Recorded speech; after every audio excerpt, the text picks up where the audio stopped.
Bernard Arnold, জন্ম 5 March 1949, একজন ফরাসি ব্যবসায়ী, বিনিয়োগকারী এবং শিল্প সংগ্রাহক।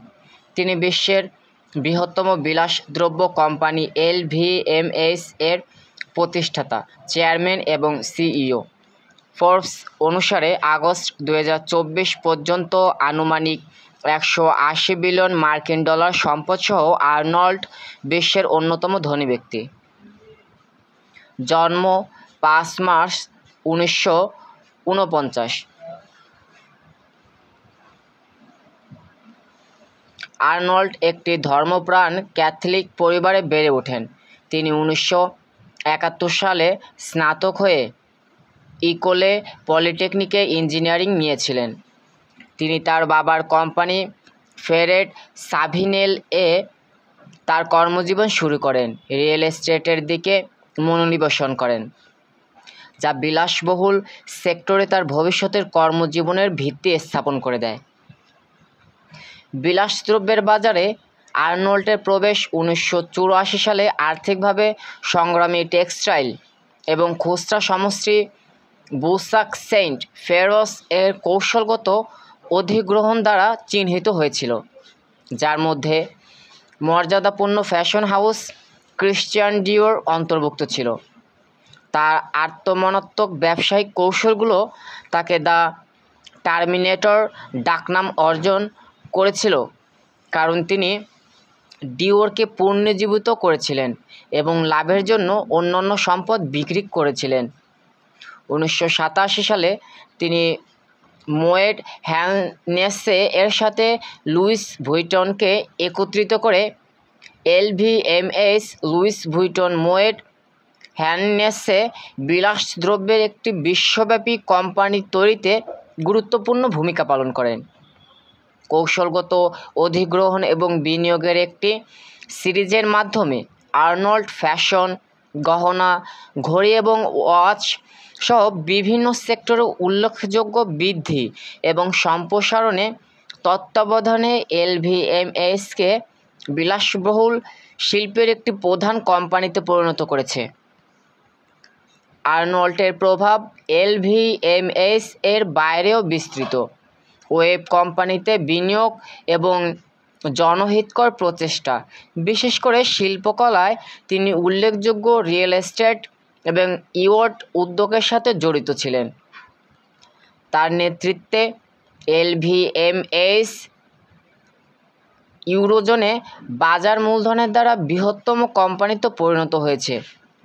বেলজিয়ামের নাগরিক হওয়ার প্রচেষ্টা সহ বিতর্ক থাকা সত্ত্বেও আর্নল্ডের ব্যবসায়িক বুদ্ধিমত্তা বিশ্বব্যাপী বিলাসবহুল বাজারে একটি গুরুত্বপূর্ণ ব্যক্তি হিসেবে তার অবস্থানকে ধীর করেছে। বার্নার্ড জিন ইতিএন আর্নল্ড 5 মার্চ 1949 সালে রুবেইক্সে জন্মগ্রহণ করেন। তার মা পিয়ানোবাদক মারি যোসেফ স্যাভিনেল ইতিএন স্যাভিনেলের মেয়ে। ডিওরের প্রতি মুগ্ধতা ছিল। তার পিতা নির্মাতা জিন লিওন আর্নল্ড, যিনি ইকোলে সেন্ট্রাল প্যারিসের স্নাতক সিভিল ইঞ্জিনিয়ারিং কোম্পানি ফেরেট সাভিনেলের মালিক ছিলেন।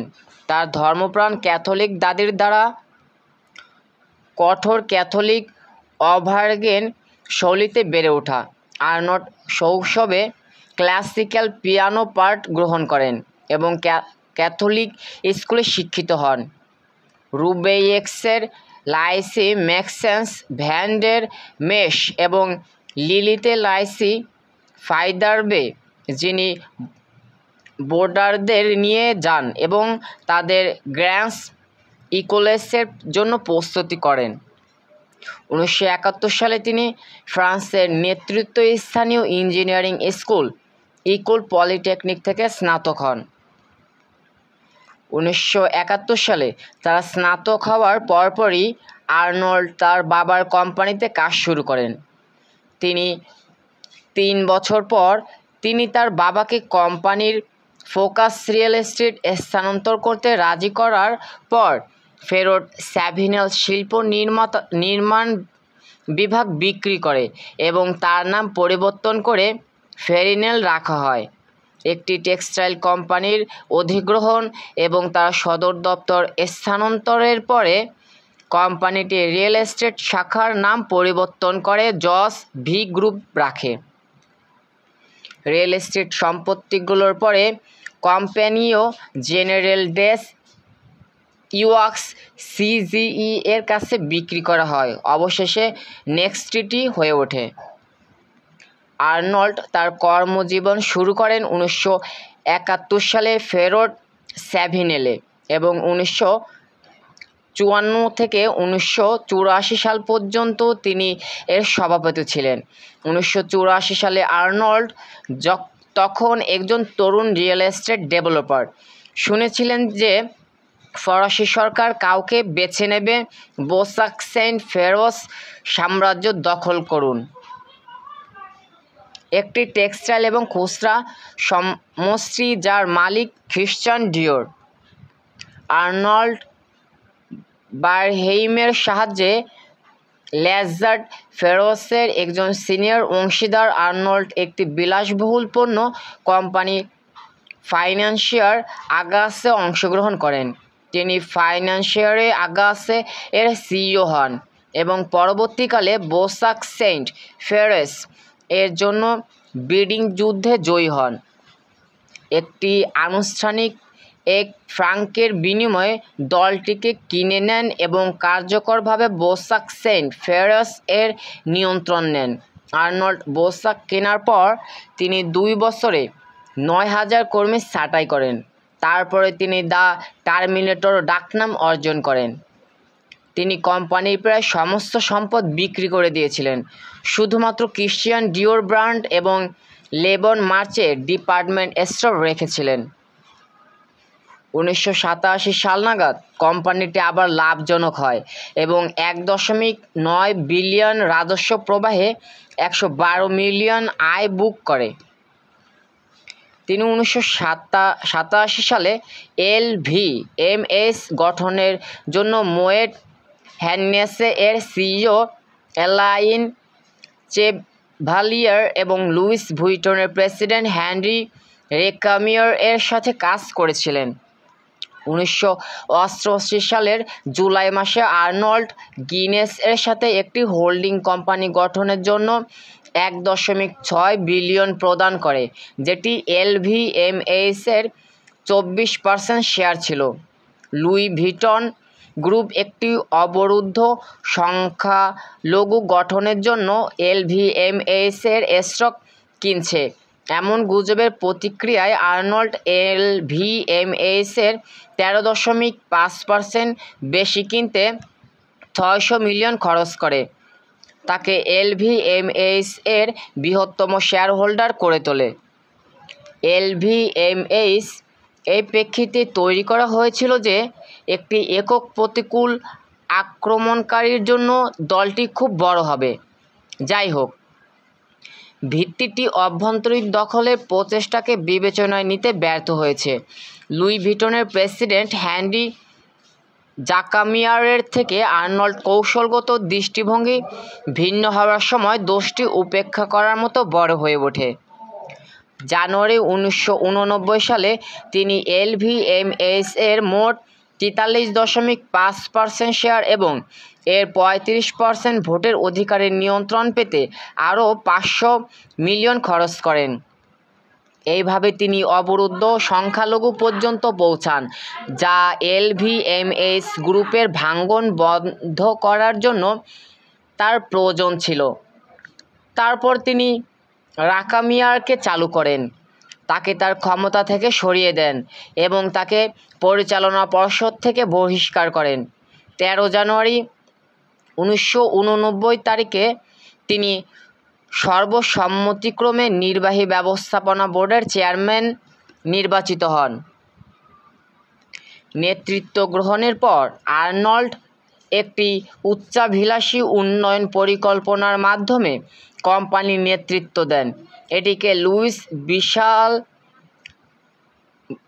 বিলাসবহুল জায়ান্ট রিচমেন্ট এবং ফরাসি ভিত্তিক কেরিং এর পাশাপাশি বিশ্বের বৃহত্তম বিলাসবহুল গোষ্ঠীগুলোর মধ্যে একটিতে রূপান্তরিত করে। 11 বছর বার্ষিক বিক্রয় এবং মুনাফা 5 ফ্যাক্টর বেড়েছে এবং এলভিএমএইচ এর বাজার মূল্য 15 ফ্যাক্টর বৃদ্ধি পেয়েছে। জুলাই 1988 সালে আর্নল্ড স্যালিনকে অংশগ্রহণ করে। একই বছর তিনি কোম্পানির বিলাসবহুল পোশাক লাইনের বিজ্ঞাপন দেওয়ার জন্য ফরাসি ফ্যাশন ডিজাইনার ক্রিশ্চিয়ান লেক্সউইন্সকে স্পন্সর করেন। এলভিএমএইচ 1993 সালে বার্লুটি এবং কেনজোকে অংশগ্রহণ করে। একই বছর আর্নল্ড ফরাসি অর্থনৈতিক সংবাদপত্র লা ট্রিবিউন কিনে নেয়।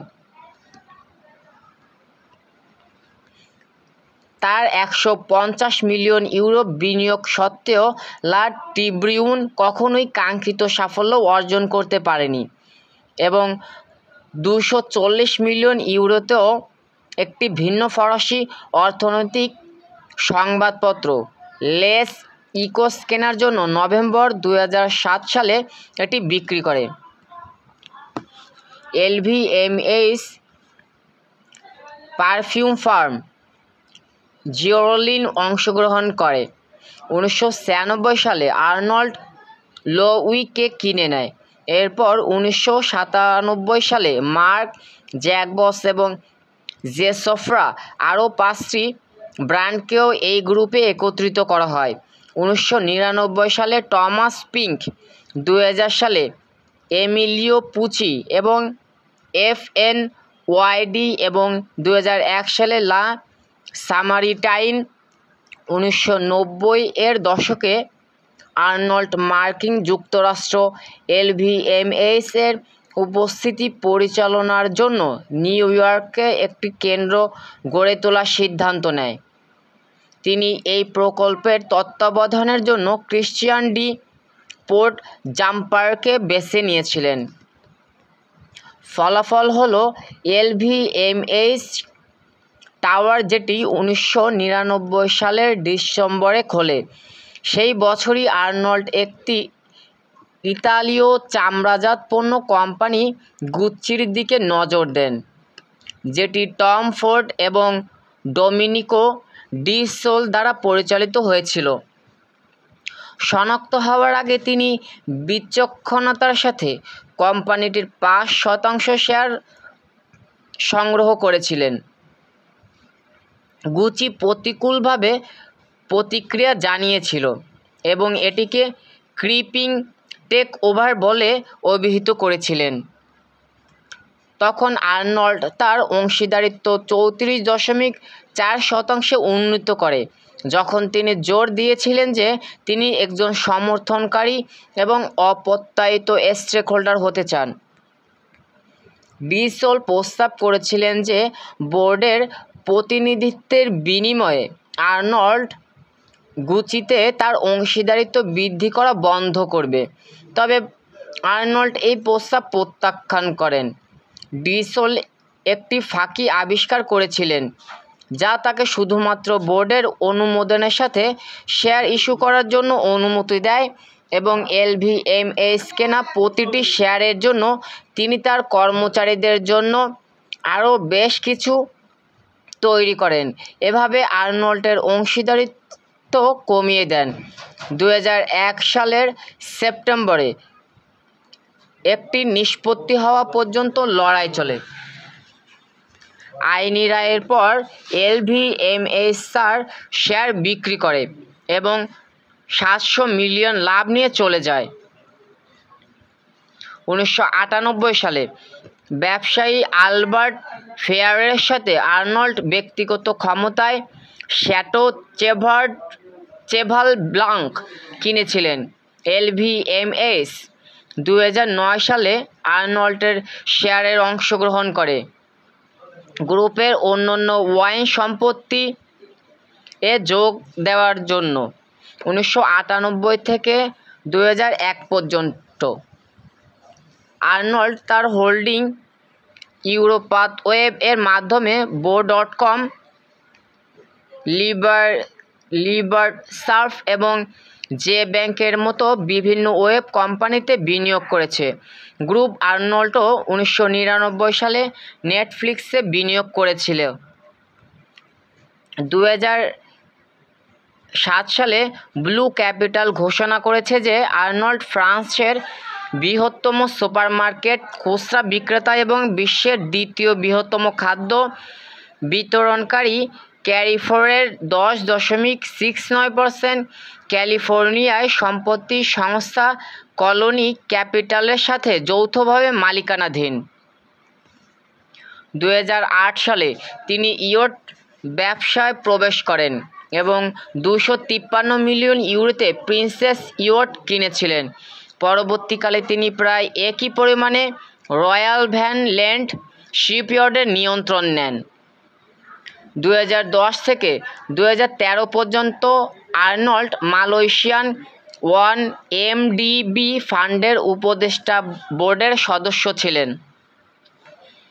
7 মার্চ 2011 এ আর্নল্ড ইতালীয় জুয়েলার্স বুলগারির 50.4% পরিবারের মালিকানাধীন শেয়ার অংশগ্রহণের ঘোষণা দেয়, বাকিগুলোর জন্য একটি টেন্ডার অফার করার জন্য, যা সর্বজনীন মালিকানাধীন ছিল। লেনদেনের মূল্য ছিল 5.2 বিলিয়ন।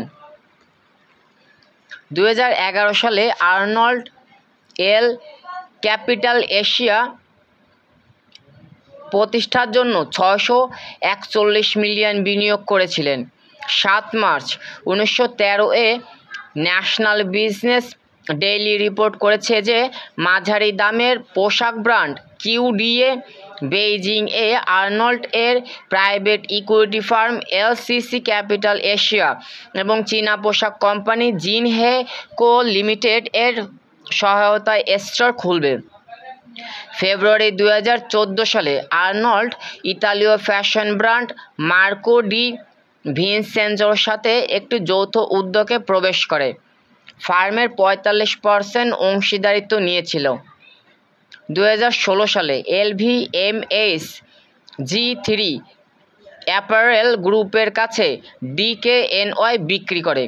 এপ্রিল 2017 এ আর্নল্ড খ্রিশ্চান ডিওর হাউড ক্র্যাচার চামড়া পুরুষ ও মহিলাদের উভয়ের জন্য প্রস্তুত পরার পোশাক এবং জুতোর লাইন অধিগ্রহণের ঘোষণা দেয়, যা LVMH এর মধ্যে সমগ্র ক্রিশ্চিয়ান ডিওর ব্র্যান্ডকে একীভূত করে।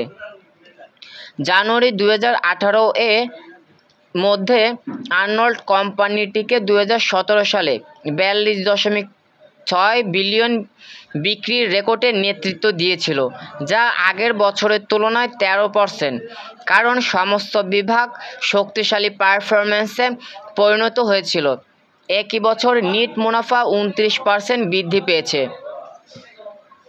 নভেম্বর 2019 সালে আর্নল্ড প্রায় $16.2 বিলিয়ন টিফ্যানি অ্যান্ড কো-কে অধিগ্রহণ করার পরিকল্পনা করেছিল। চুক্তিটি জুন 2020 এর মধ্যে বন্ধ হওয়ার আশা করেছিল। LVMH তারপর সেপ্টেম্বর 2020 এ বলেছিল যে টেক ওভারটি এগোবে না এবং চুক্তিটি অবৈধ ছিল কারণ টিফানি কোভিড-19 মহামারী চলাকালীন ব্যবসা পরিচালনা করেছিল। পরবর্তীকালে টিফানি LVMH এর বিরুদ্ধে মামলা দায়ের করে, আদালতকে ক্রয় করতে বাধ্য করতে বা বিবাদীর বিরুদ্ধে ক্ষতির মূল্যায়ন করতে বলে। LVMH পাল্টা মামলা করার পরিকল্পনা করেছিল, অভিযোগ করে যে অব্যবস্থাপনা ক্রয় চুক্তি বাতিল করেছে।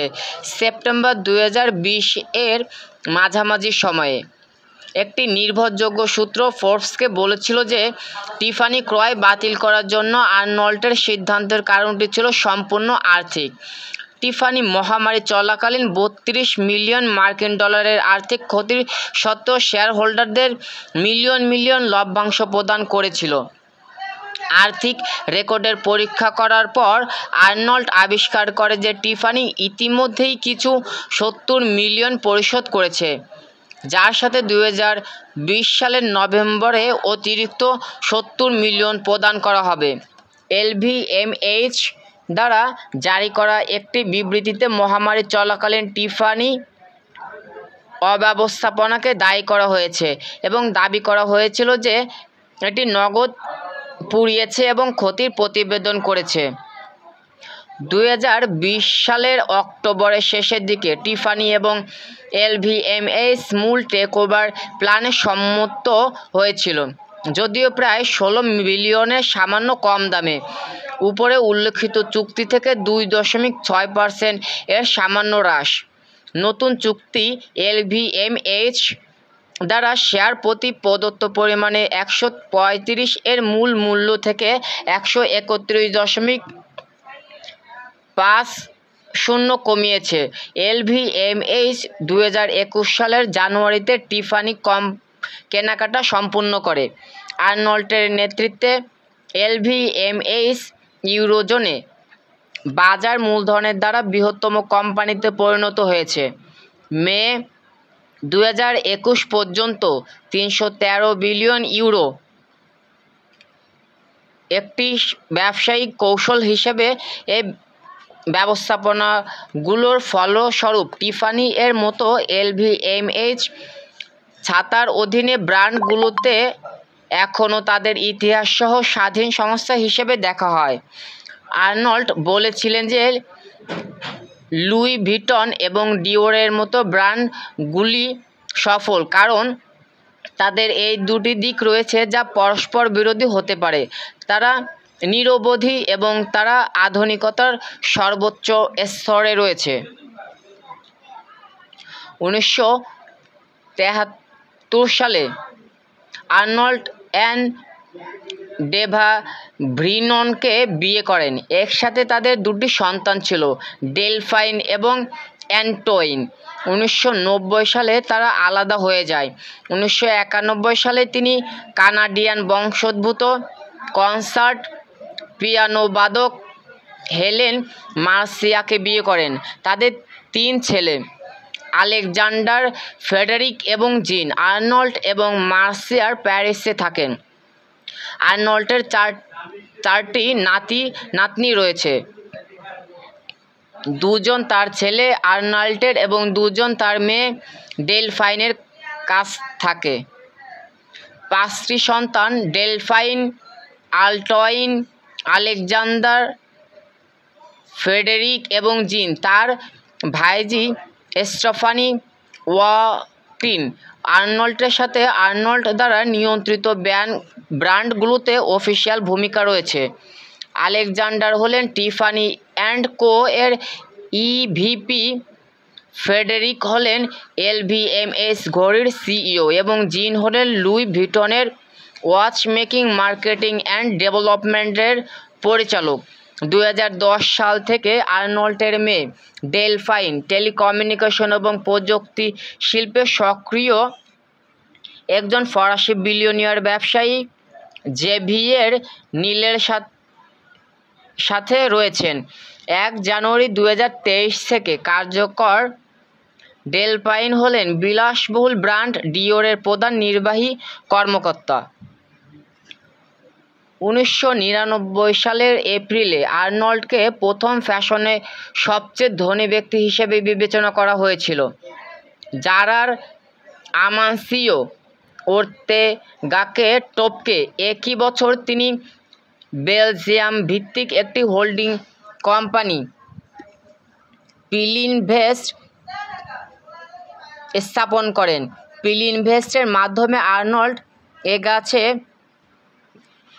হোল্ডিং কোম্পানি যে এলভিএমএইচের 48% এবং এর ভোটাধিকারের 63% মালিকানায় 81% অংশীদারিত্ব ধারণ করেছে। 2008 সালে তিনি পোর্টেটিনভেস্ট প্রতিষ্ঠা করেন, বেলজিয়ামের একটি ব্যক্তিগত ফাউন্ডেশন যা 2023 সাল পর্যন্ত এলভিএমএইচ গ্রুপের অখণ্ডতা রক্ষা করার জন্য প্রতিষ্ঠিত হয়েছিল। ফাউন্ডেশন 2023 সাল পর্যন্ত পিলিনভেস্ট আর্নল্ডের বাচ্চাদের শেয়ার বিক্রি করার ক্ষমতা বন্ধ করে দেয়। সেই সময়ে আর্নল্টের সবচেয়ে ছোট সন্তান 25 বছর বয়সে পরিণত হয়। একটি বয়স এলভিএমএইচ এর দায়িত্ব নেওয়ার জন্য যথেষ্ট বয়সী বলে মনে করা হয়। 2011 সালের ডিসেম্বর সোশ্যালিস্ট ফ্রাঁসোয়া ওনাল্ড ফ্রান্সের প্রেসিডেন্ট হিসেবে দায়িত্ব নেওয়ার 6 মাস আগে তিনি গ্রুপ আর্নল্টের 31% শেয়ার হস্তান্তর করেন। যে সময় লিবারেশন পত্রিকাটি 6.5 বিলিয়ন মূল্যের বিবেচনা করেছিল বিলিয়ন ভেস্টকে 2016 সালে আর্নল্ডকে এলভিএমএইচ গ্রুপের সিইও হিসেবে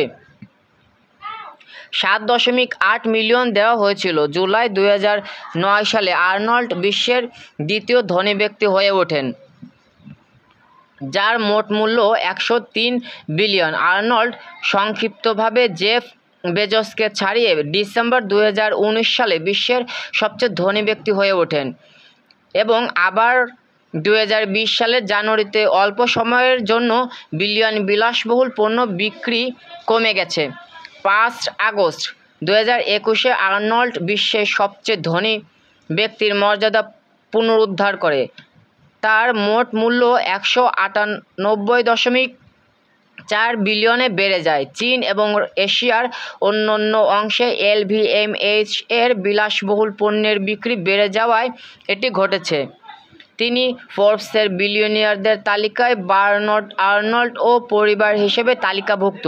ফোর্বস 2022 সালে বার্নার্ড আর্নল্ড এবং পরিবারের সম্পদের পরিমাণ 158 বিলিয়ন হবে বলে অনুমান করেছে, যা তাকে বিল গেটসের চেয়ে এগিয়ে রেখেছে।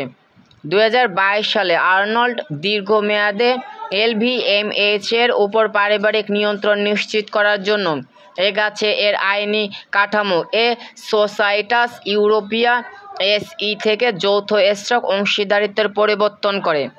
ফোর্বস অনুসারে 2023 সালের এপ্রিল মাসে আর্নল্ড এবং তার পরিবারের আনুমানিক শীর্ষ সম্পদ ছিল $240.7 বিলিয়ন মার্কিন ডলার। এটি তাকে ইলন মাস্ককে ছাড়িয়ে সেই সময় বিশ্বের সবচেয়ে ধনী ব্যক্তিতে পরিণত করেছিল। আর্নল্ডের সম্পদ 190 বিলিয়নে নেমে যাওয়ায় মাস্ক 2023 সালের জুন মাসে 240 বিলিয়ন সম্পদের সাথে আর্নল্ডকে ছাড়িয়ে যাবে। ব্লুমবার্গ বিলিয়নিয়ার্স ইন্ডেক্স অনুসারে আর্নল্ড ছিলেন বিশ্বের সবচেয়ে ধনী ব্যক্তি, যার মোট সম্পদ ছিল 2024 সালের মে মাসে প্রায় 218 বিলিয়ন মার্কিন ডলার এবং আর্নল্ড 194.2 বিলিয়ন নিয়ে তৃতীয় স্থানে। 2013 সালে এটি প্রকাশ করা হয়েছিল যে আর্নল্ড বেলজিয়ামের নাগরিকত্বের জন্য আবেদন করার পরিকল্পনা করেছিলেন এবং বেলজিয়ামে যাওয়ার কথা ভাবছিলেন। এপ্রিল 2013-এ আর্নল্ড বলেছিলেন যে তাকে ভুল উদ্বুদ্ধ করা হয়েছে এবং তিনি কখনোই ফ্রান্স ছেড়ে যাওয়ার ইচ্ছা করেননি। আমি বারবার বলেছিলাম যে আমি ফ্রান্সে একজন বাসিন্দা হিসেবে থাকব এবং আমি আমার কর প্রদান করতে থাকব। আজ আমি বেলজিয়ামের নাগরিকত্বের জন্য আমার অনুরোধ প্রত্যাহার করার সিদ্ধান্ত নিয়েছি। যদি আমি মারা যাই তাহলে এলভিএমএইচ গ্রুপের ধারাবাহিকতা এবং অখণ্ডতা নিশ্চিত করার জন্য আমি যে ভিত্তিটি তৈরি করেছি তা আরও ভালোভাবে রক্ষা করা।